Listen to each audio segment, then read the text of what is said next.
আমি ইচ্ছাকৃতভাবে আরেকটা কাজ করেছি, যেটা বলছিলাম যে যেটা এখনো কেউ তাদের কারো নজরেই পড়ে নাই।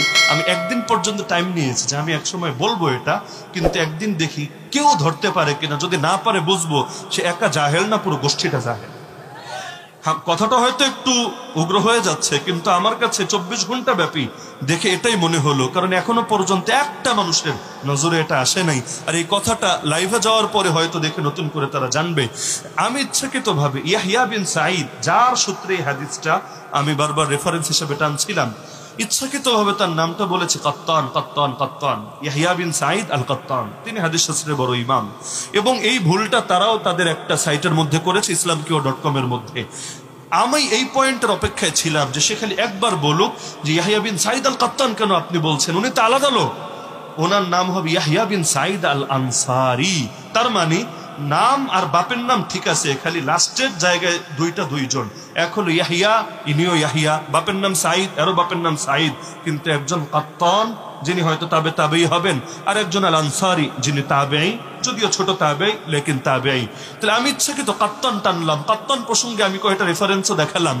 আমি শুধু অপেক্ষায় ছিলাম যে বলুক যে আপনি কাত্তান কেন বলছেন আনসারি, তাহলে আমি আরেকটা ফরম্যাটে যাব যেখানে হাদিস শাস্ত্রে আরেকটু কিছু গভীর কথা আলাপ হবে, কারণ বুঝবো না বান্দার পড়াশোনা আছে, কিছুটা বুঝে।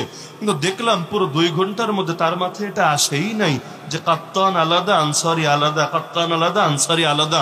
অথচ হাদিস নিয়ে যাদের বেসিক পড়াশোনা আছে এরা বোঝে দুইটা আলাদা। এমন হতে পারে না আমার নাম আলী হাসান উসামা, আরেকজন বক্তা বের হলো যার নাম আলী হাসান উসামা, হতে পারে কিনা, সম্ভব কিনা? সেই ক্ষেত্রে আলাদা করবেন কিভাবে? হয়তো আমার নামের শেষে লিখবেন সিলেটি, আর তার নামের শেষে হয়তো যদি যেখানে বাড়ি, ঢাকার হলে ঢাকা, ওই ব্রাহ্মণবাড়িয়া হলে যে কোনো এলাকার নাম, নাসিরনগর হলে নাসিরনগরী, এরকম কোন নিসবত দিয়ে তো আলাদা করবেন। তো নাম আর বাপের নাম তো এক, কিন্তু ইচ্ছাকৃত একটা পয়েন্ট রেখেছি, কারণ আমি যে ফরম্যাটটা নিয়ে বসেছিলাম আমার সামনে plan A, plan B, plan C, কয়েকটা প্ল্যান ছিল যে কথা এই লাইনে আসলে এদিকে শেষ করব, ওই লাইনে আসলে ওদিকে যাব, ওই লাইনে আসলে ওদিকে যাব।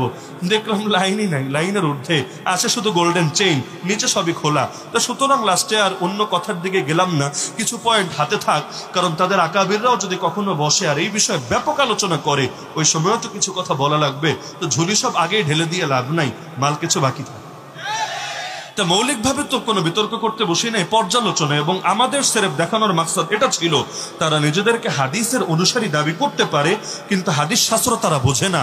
আর শাস্ত্র না বুঝে যদি কেউ দলিল দেয়, ওই দলিলের ভ্যালু থাকে না। ইবলিস দলিল দিল আল্লাহর সামনে, আনা খায়রুম মিন, আল্লাহ আমি উত্তম, আদম অধম। কেন? তোর দলিল কি? সে বলল আল্লাহ দলিল আছে তো, বোঝো না দলিল? খালাকতানি মিন নারি ওয়া খালাকতাহু মিন তিন, আমাকে সৃষ্টি করেছো আগুন থেকে, ওকে সৃষ্টি করেছো মাটি থেকে, সেই রকম দলিল। ইবলিসের মুরিদ কেউ হলে মনে হবে হায় রে, এই দলিল কি আর কোন হুজুর জীবনে খণ্ডন করতে পারবে? আল্লাহ কোনো খণ্ডনেও গেলেন না। খণ্ডনের প্রমাণ কই? আল্লাহ ফেরেশতাদের কথা জবাব দিয়েছিলেন। ফেরেশতারা বলেছিল আল্লাহ আমরা থাকতে এমন জাতি বানাচ্ছেন যারা পৃথিবীতে পাপ করবে, ফ্যাসাদ ছড়াবে, রক্তপাত ঘটাবে। আল্লাহ জবাব দিয়েছেন, যদি অস্পষ্ট বলেছেন ইন্নী আ'লামু মা লা তা'লামুন, আমি এমন কিছু জানি যা তোরা জানিসই না। কিন্তু ইবলিসের কথার আল্লাহ কিন্তু জবাবই দেন নাই। দিয়েছেন নাকি? শোন, আগুন উত্তম না মাটি উত্তম? কারণ মাটির 1 নম্বর গুণ এটা, 2 নম্বর গুণ এটা, 3 নম্বর গুণ এটা। আর আগুনের 1 নম্বর দুর্বলতা এটা, 2 নম্বর এটা, 3 নম্বর এটা। বলেছেন?